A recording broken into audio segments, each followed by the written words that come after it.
You're watching Book TV on C-SPAN 2, and this is part of our University Author Series. Each month, Book TV travels to a different university to interview some professors who have written books that you may not have heard of.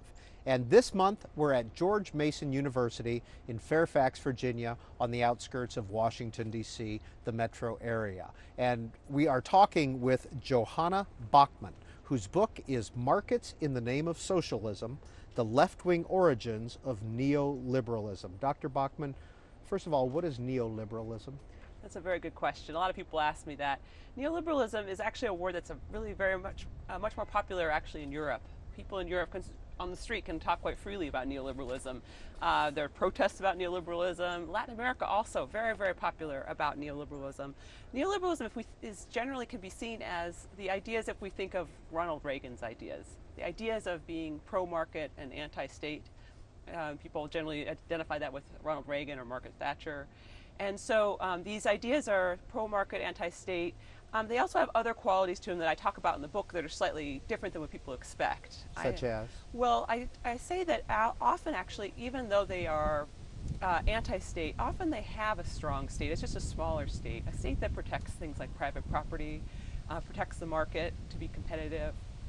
And also, neoliberalism also is often related to capitalism as opposed to any other economic system. Where did the term neoliberalism come from? The term neoliberalism is often seen as coming from right around the end of World War II. There were a lot of people in Europe talking about an idea of rethinking liberalism. After all the troubles of the wars, World War I, World War II, and things like that, they needed to rethink liberalism and make a new kind of liberalism. And so it came out of their ideas at that time. Famous people like Friedrich von Hayek were involved with this rethinking of liberalism. And was it to make governments less powerful? Was that part of the goal of neoliberalism? Yes, it was, because especially coming in from the time of fascism and the rise of the Soviet Union, there was this concern with the state. Now, what is neoclassical economics when you talk about that? Right, neoclassical economics is generally what we understand as mainstream American economics. Most people that win the Nobel Prize are neoclassical economists. Of course, there are people from other strands that are different from that, but the majority of the economists in America practice neoclassical economics in some way or another. It is based on classical economics was the economics of Adam Smith. This economics was based on certain things, but a particular thing that they wanted to create something new about was that they believed that our ideas of understanding how value was created was wrong in the classical period. In the classical period, they thought that labor created value, and that labor created value, labor created prices. The neoclassical economists said, no, labor doesn't do it. It's actually the consumer that decides on what the value of something will be. It doesn't matter what the laborer does, it matters what the consumer thinks. That subjective value is what has made what is called neoclassical economics. What's the classical period? The classical period would be in the 1700s, 1800s. The neoclassical period ends at the end of the 19th century. Neoclassical economics begins at the end of the 19th century. All right. Well-known economist Keynes. Yeah. Keynesian theory of economics. Where does that fit into your book and to what we're talking about? So Keynesian economics would be a neoclassical economics. It was brought to the United States in the 1930s and 40s, and by very famous economists like Paul Samuelson and other people like that. They brought these ideas to the United States, and so he's neoclassical. However, in my work, what I'm trying to do is show that there's a slight difference between the economic policies. So Keynesianism is an economic policy. But what economists actually do is different than policy. Economists have different ideas, different models that are actually fundamentally different than what we hear about in the policy world. So these policy world discussions are often around either you're for the market or you're for the state. We hear this all the time with the Tea Party. The Tea Party is often saying, oh, we're for free markets, and Obama's for socialism or the state or for planning or some kind of interventionism. That is a policy discussion. That discussion is very different from what actually goes on within economics. Economists are very much interested in a different kind of discussion about how to model different things. And they model things, the way they do this is that they actually don't have a state versus market idea. the state and the market are actually equally efficient in their models. It's a strange thing that we don't often pay attention to. So I'm trying to separate the policy discussions, which are not part of my book, from the economists' ideas and what they're trying to do, because we don't understand, we have not understood until very recently what they're actually up to. Where did you come up with the title Markets in the Name of Socialism? I came up with the idea of markets in the name of socialism because one thing is I knew that from the current American conversation, especially we would see the example of the Tea Party, is always that we're for markets, we're for free markets because we believe in capitalism. And I'm trying to say in this book that markets are not identified among economists as having to do anything with capitalism.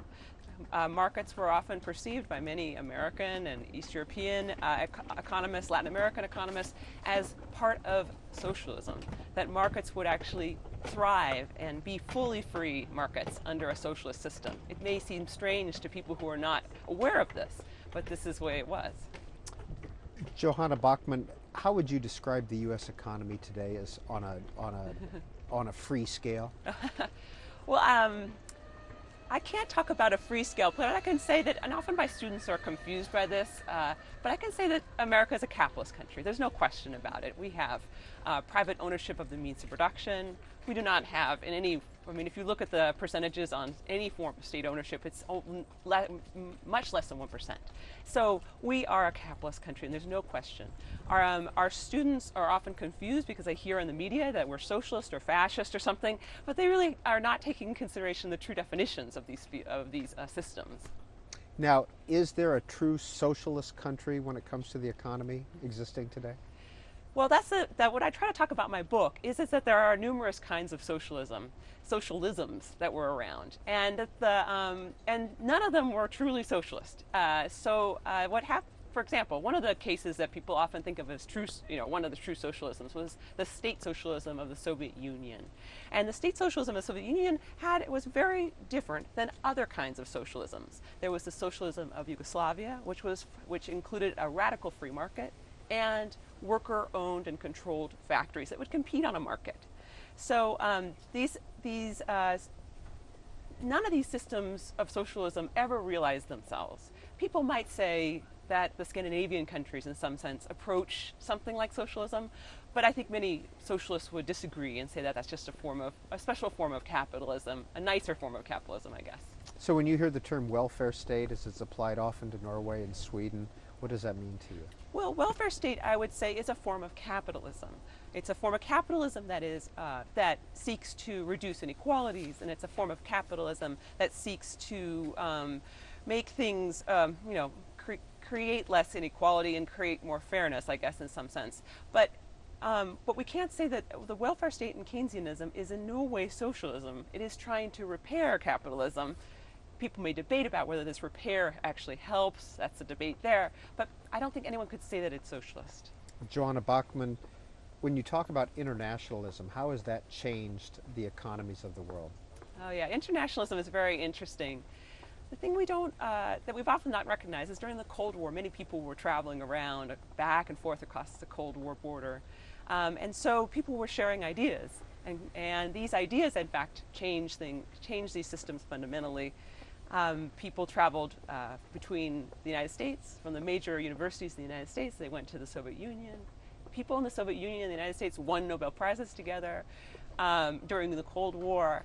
And people traveled from the Third World to Eastern Europe, or from Eastern Europe to Latin America, all different places. So what's very important is that people were not isolated. People, in fact, were sharing ideas. And that these ideas, fundamentally, they implemented them and created new economies. What do you find that well, first of all, you teach sociology Yeah. here at George Mason, not economics. I know. Are you an economist by training? No, I've taken a lot of economics. I was a math major at one point, so I like math. But I'm a sociologist. The sociologists are interested in numerous things, one of which is the neoliberalism is very interesting to sociologists because neoliberal policies are being implemented worldwide. People want to know, first of all, where do these ideas come from? But people also want to know the consequences of these ideas on the world. What's happening to people in different parts of the world when these things are actually implemented? And on top of it, sociologists are always very interested in how people react about they were very interested in social movements that emerge, that are going against